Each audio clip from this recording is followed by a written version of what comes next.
Coming up on Network Africa. South African court convicts 2 white farmers for kidnapping and attempted murder of a black man.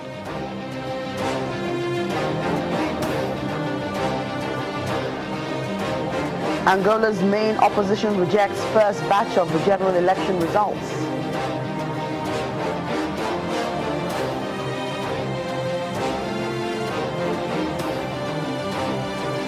And the United Nations mission in Somalia trains police officers on how to tackle gender-based and conflict-related sexual violence. Let's begin Network Africa.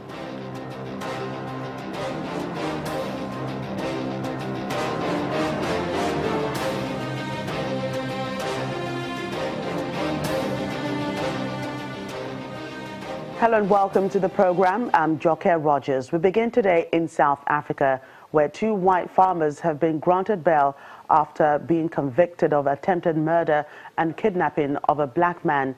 Theo Martins and Willem Gusthuizen were found guilty on 6 of 7 charges after forcing the black man, Victor Milotswa, into a coffin.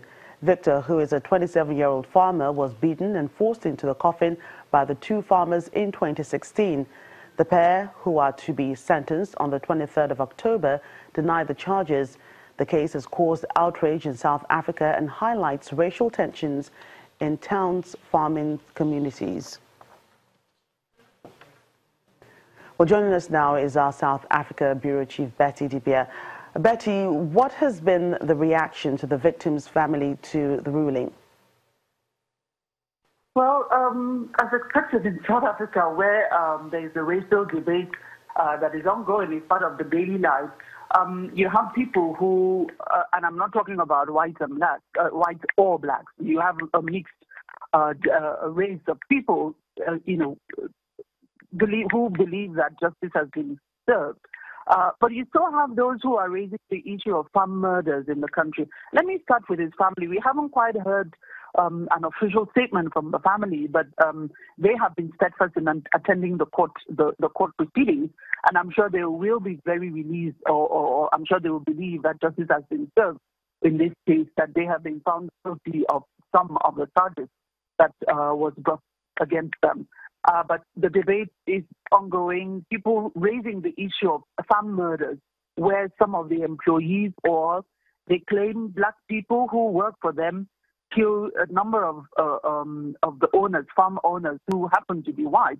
And they're saying, how come that is not getting as much headlines as this particular case, that a life is a life, a South African life is a life.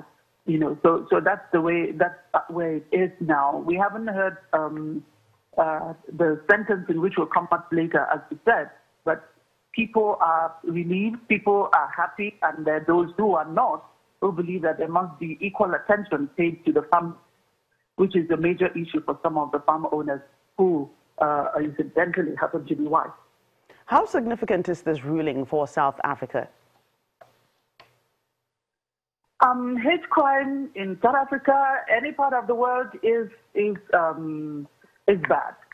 So we've had not similar cases, but cases of people either being shot, where the owner of the farm thinks, in a particular case, the owner of the farm thought that the person was an animal and shot the person. We've had other incidents that have been prosecuted. We've had issues, a particular case of young students in a university, I can't remember the university, where it went to court, where they were the workers who happened to be black were made to do very demeaning things, like drinking, I think, urine or something like that. So we've had similar incidents where a racial outrage or racist issue on racist issues, a national outrage on racist issues, and it's gone to court.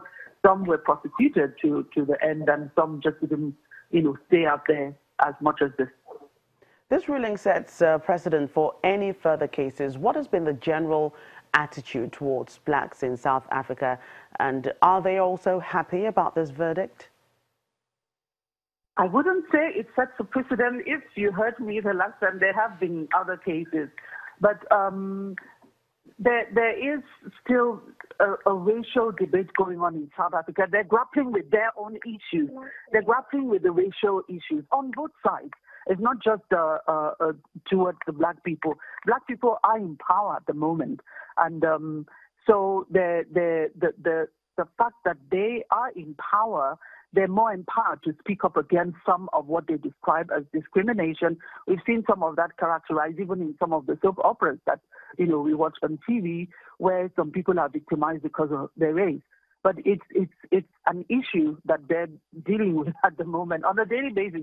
It's a debate you hear on local media regarding racial issues. When things are said, when things are done, the racial connotation is something that is usually sparked, and they're talking about it on a daily basis.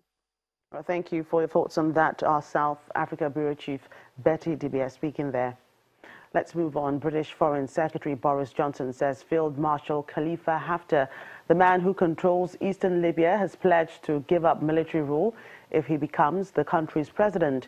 Mr. Johnson met Field Marshal Khalifa during a two-day visit to Libya, where he urged all sides to compromise in an attempt to unite their country. He told Libyan politicians to learn from Theresa May's mistake and not to hold an election they are not ready for. Mr. Johnson is the first senior Western politician to have visited the Libyan military commander in recent times. U.S. President Donald Trump has reaffirmed his support for Egypt. According to a statement released by the Egyptian President Abdel Fattah al-Sisi's office, the U.S. is ready to continue developing relations between the two countries and surpassing any obstacles that might affect them.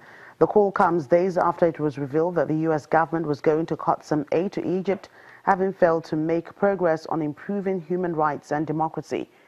Egypt is an important regional ally of the United States because of its control of the Suez Canal and its border with Israel. Annually, it receives $1.3 billion in aid from the United States. Angola's ruling MPLA party is taking the lead in the just concluded parliamentary election, as released provisional results suggest, but the main opposition is rejecting those results. According to the Electoral Commission, 98% of the country's vote has been counted. Many believe that the MPLA taking such a commanding lead may be indicative of the final tally and may translate to the party continuing their record of being the only party to rule Angola since independence in 1975.